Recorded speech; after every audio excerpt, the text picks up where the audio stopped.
Welcome to Democracy Now!, democracynow.org, the War and Peace Report. I'm Amy Goodman. The New York Times is reporting the Justice Department is preparing to investigate and sue universities for affirmative action policies for anti-white bias. This in the latest assault against civil rights by Attorney General Jeff Sessions. The Times says the Justice Department sent out an internal announcement looking for lawyers to lead, quote, investigations and possible litigation related to intentional race-based discrimination in college and university admissions, unquote. The Supreme Court has upheld the constitutionality of affirmative action policies, which take race and ethnicity into account in college admissions in efforts to address centuries of institutionalized discrimination against people of color and women. The Supreme Court also ruled against a white woman, Abigail Fisher, who claimed the University of Texas, Austin had discriminated against her for being white.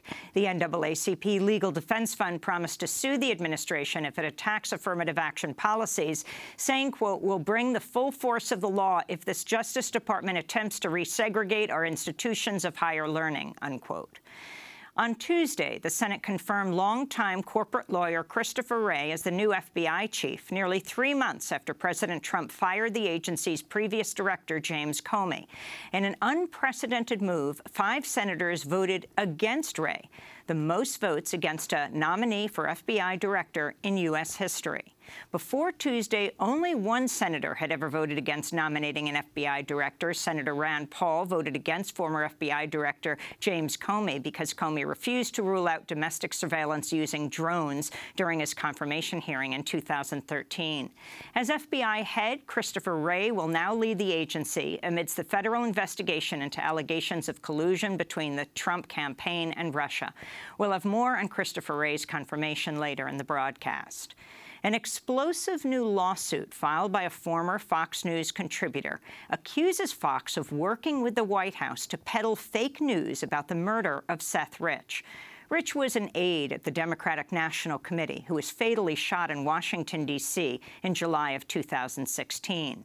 In May of this year, Fox News published a piece online headlined, D.C. Murder Mystery, Slain DNC Staffer Was WikiLeaks Source, Say Investigators, unquote. The article claimed Rich, not the Russians, provided WikiLeaks with internal emails from the DNC. But within weeks, Fox retracted the story. Now the only person quoted in the piece, retired D.C. police detective Rod Wheeler, is claiming Fox knowingly used made-up quotes from him. In the lawsuit, Rod Wheeler claims he was used as a pawn in a plan by the White House to, quote, shift the blame from Russia and help put to bed speculation that President Trump colluded with Russia in an attempt to influence the outcome of the presidential election, unquote. At the time, Wheeler was being paid to investigate the Rich killing by a Trump supporter in Texas named Ed Butowski. The lawsuit also claims Wheeler received a text message from Butowski saying, quote, not to add any more pressure, but the president just read the article. He wants the article out immediately, unquote. When the article was published, Wheeler says it included quotes of his that had been fabricated. When he complained, he alleges Butowski told him, quote, one day you're going to win an award for having said those things you didn't say, unquote. We'll have more on the story later in the broadcast. We'll be speaking with Marcy Wheeler. The U.S. is testing an intercontinental ballistic missile this morning from the Vandenberg Air Force Base in California, amidst rising tensions with North Korea. On July 28th, North Korea launched a similar missile, which experts say may be capable of reaching the west coast of the U.S. On Tuesday, Secretary of State Rex Tillerson said the U.S. is willing to engage in direct talks with North Korea and claimed the U.S. is not seeking regime change there. We have reaffirmed our position towards North Korea, that what we are doing, we do not seek a regime change. We do not seek the collapse of the regime. We do not seek an accelerated reunification of the peninsula. We do not seek an excuse to send our military north of the 38th parallel.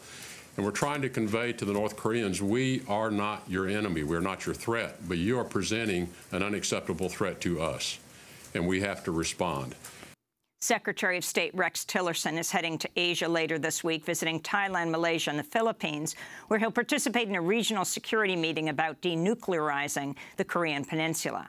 Meanwhile, China's state media has criticized President Trump for repeatedly complaining about China and North Korea in Twitter rants. The news agency wrote, quote, "Emotional venting cannot become a guiding policy for solving the nuclear issue on the peninsula," unquote. In news on health care, a U.S. appeals court ruled Tuesday Democratic state attorneys general can defend federal subsidy payments to insurance companies, which President Trump has threatened to stop paying amidst his frustration over the Republican Party's failure to repeal the Affordable Care Act. This comes as a bipartisan group of senators, led by Republican Senator Lamar Alexander of Tennessee and Democratic Senator Patty Murray of Washington, said they'll hold hearings on how to strengthen the health insurance market. The move is a rebuke to Trump, who has said he wants to let the Affordable Care Act implode. In a statement, Republican Senator Alexander said, quote, "If your house is on fire, you want to put out the fire, and the fire in this case is the individual health insurance market. Both Republicans and Democrats agree on this," Lamar Alexander said.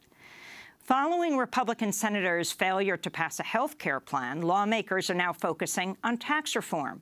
The White House is pushing to cut the corporate tax rate to a mere 15%, down from 35%. On Tuesday, Senate Democrats sent a letter saying they wouldn't support any plan that includes tax cuts for the wealthiest 1% of Americans. The White House has confirmed President Trump weighed in on his son Donald Trump Jr.'s misleading statement about his meeting with a Russian lawyer promising damaging information about Hillary Clinton during the 2016 campaign. This is White House Press Secretary Sarah Huckabee Sanders. The president weighed in as any father would based on the limited information that he had. He certainly didn't dictate, but, you know, like I said, he weighed in, offered suggestion like any father would do. The misleading statement, which President Trump helped craft, according to the Washington Post, described the meeting as short and not focused on campaign-related issues, withholding important details despite objections from Trump's senior advisors. Former White House ethics lawyer Richard Painter says he thinks Trump's role constitutes obstruction of justice. This comes as President Trump's son-in-law Jared Kushner claimed in a speech Monday to a group of congressional interns that Trump's campaign couldn't have colluded with Russia because the campaign was too dysfunctional. Foreign Policy reports Kushner said, quote, "They thought we colluded, but we couldn't even collude with our local offices," unquote. Republican Senator Jeff Flake of Arizona has slammed his own party in an article for Politico, accusing Republicans of being in denial about President Trump and the chaos of the White House. In the article, headlined, "My Party is in Denial About Donald Trump," he writes, quote, "One doesn't ever want to believe that the government of the United States has been made dysfunctional at the highest levels, especially by the actions of one's own party."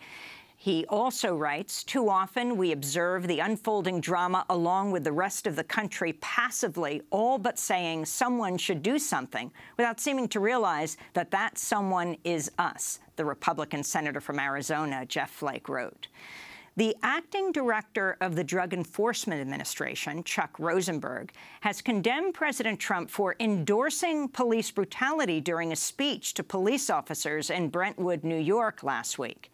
In an internal email, Rosenberg told DEA staff members not to follow Trump's directive to be rough with suspects when putting them into police wagons. He also wrote he was speaking out against Trump's comments because, quote, "We have an obligation to speak out when something is wrong," unquote. The White House is trying to claim President Trump was joking when he endorsed and encouraged police brutality during his speech.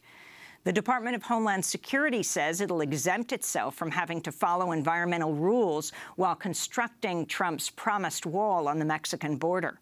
The Army Corps of Engineers has already begun drilling at some places along the border.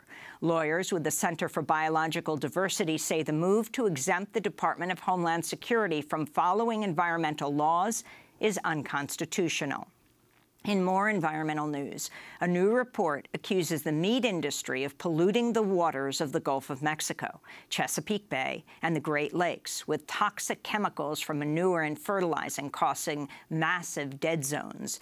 The report from the environmental group Mighty says the toxins cause algae blooms, which then decompose and deprive the water of oxygen, causing fish and other wildlife to die off.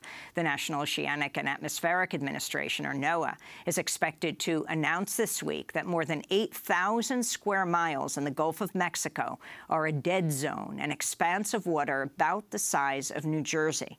The report says the meat giant Tyson Foods is the dominant influence in the pollution.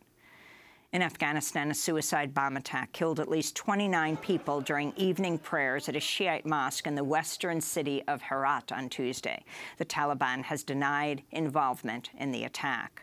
In Turkey, a mass trial has begun for nearly 500 people accused of orchestrating last year's failed military coup. The defendants include army generals, pilots, and Fethullah Gulen, a Turkish dissident who's living in the Poconos in Pennsylvania and is being tried in absentia. If convicted, the suspect face life in prison. Turkish President Recep Tayyip Erdogan has used the failed military coup as a pretext to launch a wide-scale crackdown against dissidents, human rights activists, journalists, opposition lawmakers, and Kurds in Turkey. Back in the United States, in Minnesota, the cousin of Philando Castillo, who was killed by a police officer during a traffic stop last year, is fighting trumped-up charges after he protested his cousin's death. 38-year-old Lewis Hunter is facing 2 felony riot charges stemming from his participation in a demonstration on Interstate 94 in the days after Officer Geronimo Yanez fatally shot Philando Castillo in his car as his girlfriend, Diamond Reynolds, live-streamed her boyfriend's death, and her 4-year-old daughter, Diane, was sitting in the back seat. Officer Yanez has been acquitted, but Lewis Hunter is now facing up to 10 years in prison. This is Hunter speaking to supporters on Friday outside the offices of the Ramsey County Attorney, John Choi. Because they trumped up charges they giving me, I done lost my home, I done lost my business, I done lost my vehicle from all this. That ain't right. That is not right. That ain't right. That is not right. My kids is overwhelmed on all this. My family, all of us. It's been even hard to mourn my own cousin over all this. And in London, workers at the Bank of England have walked off the job in the first strike at the bank in 50 years. On Tuesday, dozens of the bank's workers picketed outside the headquarters in London to demand a pay raise that keeps pace with inflation. And those are some of the headlines. This is Democracy Now!, democracynow.org, The War and Peace Report. I'm Amy Goodman.